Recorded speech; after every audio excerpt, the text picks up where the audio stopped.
But speaking on behalf of the House today, we have Representative Leslie Combs. She's one of the first people I met when I came here to the Commonwealth. She believes in coal. She cares about jobs.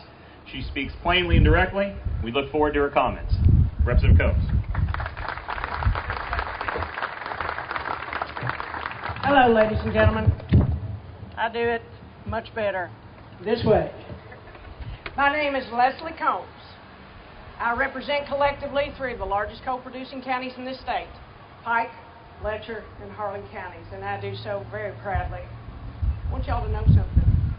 Our folks, the people I serve, the people I work for, along with many of you all, we're very, very dependent on the coal industry, as, in a lot of cases, right here, the folks right in the center of Jefferson County are dependent on it. Let me tell you something.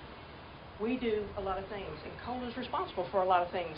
In my part of the country, my part of the state is responsible for water and sewer infrastructure. There's a lot of it we wouldn't have if it weren't for coal.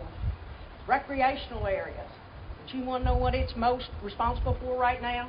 What's probably most near and dear to all of us, and not just in East Kentucky, but all over this state? It's jobs. It's jobs for that coal miner out there working. Fitz understands that. It's jobs for the equipment people that are right here in this crowd today, and the other adjoining businesses that are a result of the coal industry. Now, we're here today because the EPA is having another hearing on coal ash, and you heard about that a second ago. Well, I tell you what, I'm not going to talk about that specifically. I'm going to talk about coal in general. Because here's what happens with me and the EPA. I'm not going to talk bad about them because they make me feel bad. They make me think I'm doing something wrong. They make me think I'm a bad person. I don't think I am a bad person. Let me tell you something. If anybody follows the rules and tries to do it right, it's me. It's black and white when it comes to following the rules. They set the rules, and our folks in the coal industry, they follow it. Then they change the rules, and we follow them again.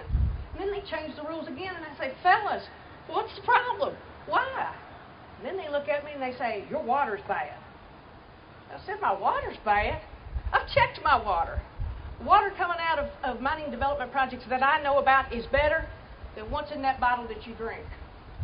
The water that comes out of mining development areas that I'm familiar with is better than the water that's coming out of a lot of these faucets.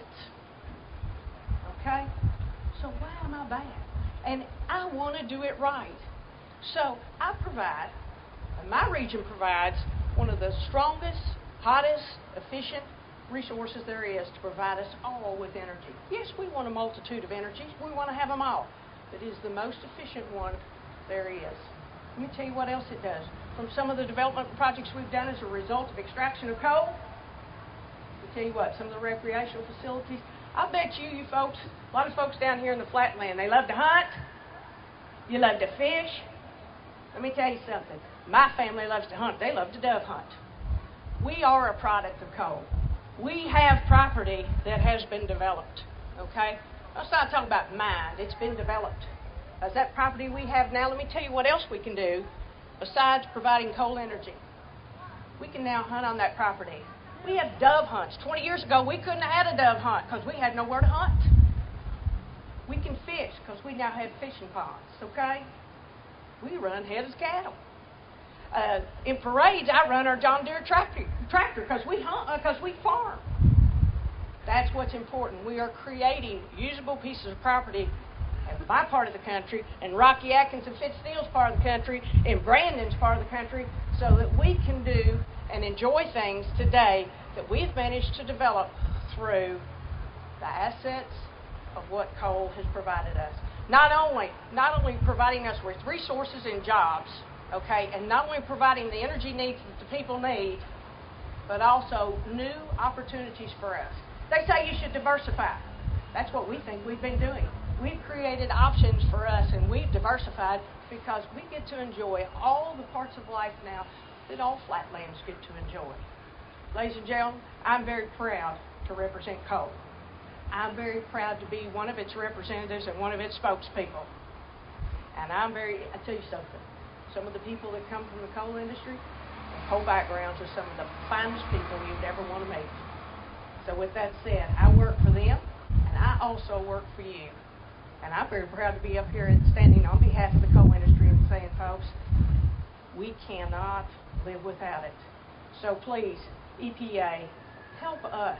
Help us help you, because we've got a good product. We're not bad. It's not a bad product. You have to have us. Let me get something out here. We were joking earlier. See this right here? I'm going to end with this. Every one of you all owns this, and every one of you all uses this. You know what this cell phone's powered by? Gold! Let me hear it. What's it powered by? Gold. Thank you.